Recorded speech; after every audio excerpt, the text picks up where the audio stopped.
Now, Cincinnati Connection, connecting you to your community. So thank you guys so much for the first ever Cincinnati Sneaker Ball, guys.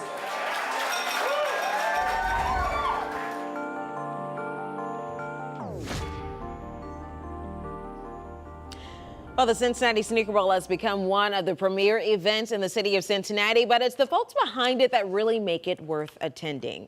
Hey there, welcome back to another edition of Cincinnati Connection. I'm your host, Sharice Gibson. So what you saw there was the Cincinnati Sneaker Bowl, an event women dream of. Putting on your fabulous ball gowns and cocktail dresses, and you get to pair them with some fly kicks. You know, seems like a fun time, but it goes beyond the sneakers, or rather bigger than the sneakers. So events like this are put on by a nonprofit known as Bigger Than Sneakers, an organization showcasing the larger ecosystem surrounding the sneaker culture. Now, since its inception, we have seen events in the community with a focus on mentorship, with youth collaboratives, workshops, so much more. Again, it's not just about the shoes. Here to tell us more about how this organization is kind of making an impact on the community here is Tomamichel and Tammie Scott, the co-founders of Bigger Than Sneakers. Guys, thank you so much for joining us. Thank you for having us. All right, well, I'm really excited to have you here. I mean, just tell me this. When we talk about using sneaker culture as a way to connect to the community, can you just kind of dig deeper into why center it around the shoes? It's not just about the shoes, obviously, but why are shoes used as the catalyst to connect to the community and to connect to youth? Gotcha. So, as you know, I own a shoe store here in town called Corporate, and I just saw like my influence was way bigger than just selling shoes, right? Mm-hmm. A lot of times the kids, even the parents come in for advice on how to deal with certain things. And then Tammie moved back to Cincinnati, and we were both like, hey, we need to be giving back.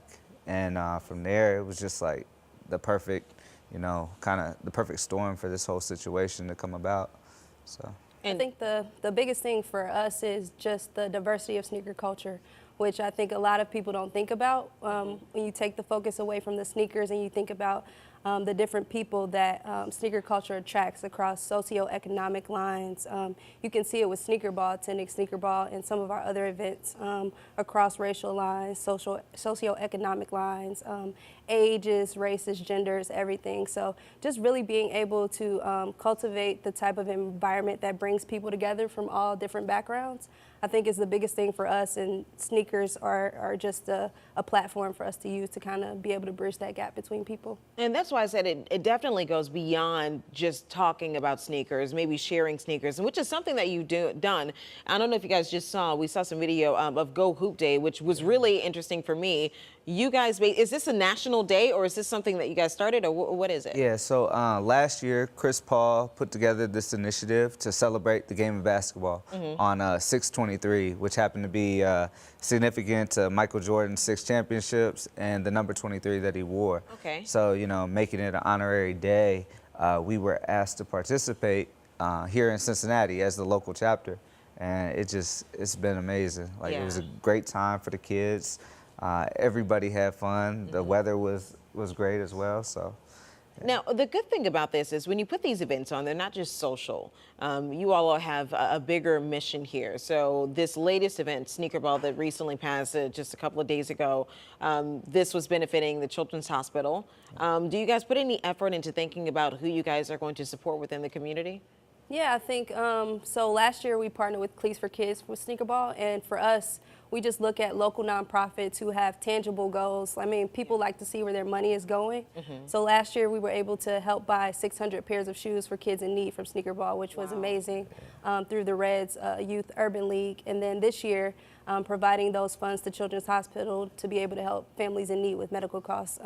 So just really looking for ways to maximize our platform by collaborating with other local nonprofits and just seeing the best ways to give back to the community. Well, speaking of a need, you both are from this community, born and raised into it. Where is there a need when it comes to the youth of Cincinnati? I think the biggest area is just them being able to connect with people who look like them and to see those people older being out here and being successful and doing great things in the city.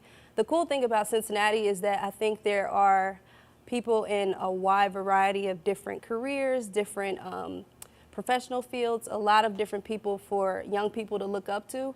So for us, it's just providing those opportunities to be able to showcase who these people are to the young people, and through Go Hoop Day, which is essentially just a bunch of neighborhood kids and OTR coming out to play basketball, and a bunch of our BTS supporters who are professionals from all different areas just coming to play basketball with these kids, but also talking about life lessons and how to handle bullying and just little things like that. So.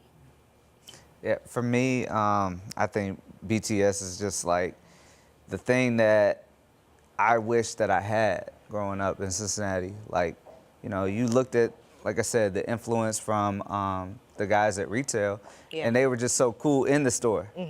But outside of that, I didn't know what they were doing. I didn't know what they were into, and I kind of always wanted that beyond just, you know, a sports team.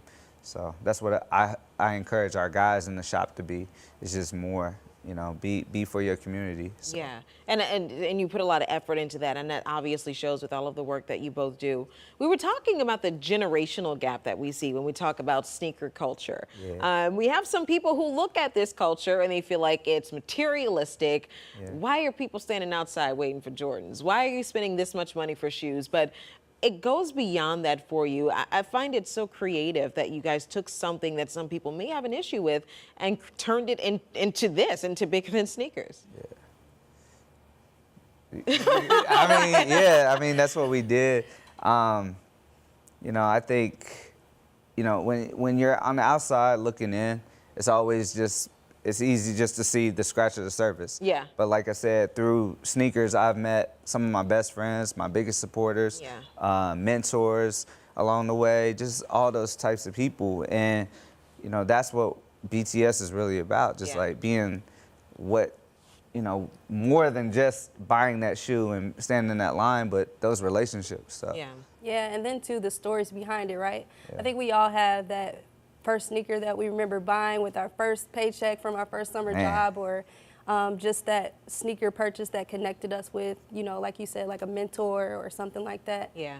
So just really being able to really uncover those stories and just showcase that there's more behind, you know, just buying a pair of sneakers. But for a lot of kids, it's that first pair of sneakers that I bought to play in my first basketball game. Or it's those other connections that I think are really important to kind of focus on. Well, since starting this nonprofit, where have you guys, you've touched a little bit of every part of the community. What are you guys working on now? And tell us, like, what have you done with Bigger Than Sneakers?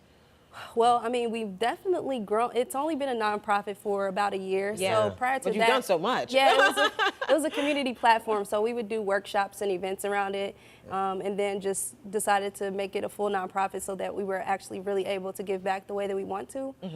We're working on a BTS Academy, which is a mentorship program for high school students and even college students who are interested in kind of creating a pipeline for those who are interested in careers in the sneaker industry. Okay. So whether that's design or marketing or things like that, between the two of us, we have so many resources, and just finding a way to leverage those in a way that really allows other people to kind of reach their full potential is what our focus is right now. So. All right. Yeah. All right. I mean, I'm loving this, obviously. Thank we you. want people to know about Bigger Than Sneakers because, you know, when we talk about it, and I know I say sneaker culture a lot, but I mean, if you could put that into a definition here, when people say sneaker culture, what does that mean for you both? Oh, that's a good one. For me, sneaker culture is just kind of like she said, the platform that got me into everything else in my life. A lot of the sneakers, you know, were influenced by Michael Jordan. He had a great work ethic, so next thing I knew, you know, I wanted to implement that into my own life. So that's what sneakers did for me, personally. For me, it was a lot about being able to express myself as an individual. I think when you have so many different brands out there and so many different designs out there, and a lot of the brands, you can go on their websites and design your own sneakers. I think there's an element of individuality that's connected to sneaker culture, and that's the biggest thing for me. It's just that's how I've always really expressed myself. I wear them like every day. Yeah, Even to every meetings. day? Yeah, Every day. every single day. Yeah. But Tammie, Matt, thank you so much for joining us on the show. Obviously, again, we want everyone to know about Bigger Than Sneakers. We want to hear about the BTS Academy. Where can they find you guys? We're online at biggerthansneakers.org. We're on Facebook at Bigger Than Sneakers, and we are on Instagram at Bigger Than Sneakers. So across platforms online, you can find us, or you can find one of us. Or you everywhere. can stop in corporate, huh? Yeah, just stop by corporate. That's it. All right. Well, thank you guys so much for joining us. Thank you. Thank All right, coming up on Cincinnati Connection, a new project that turns the streets of Cincinnati into a stage. We'll be right back.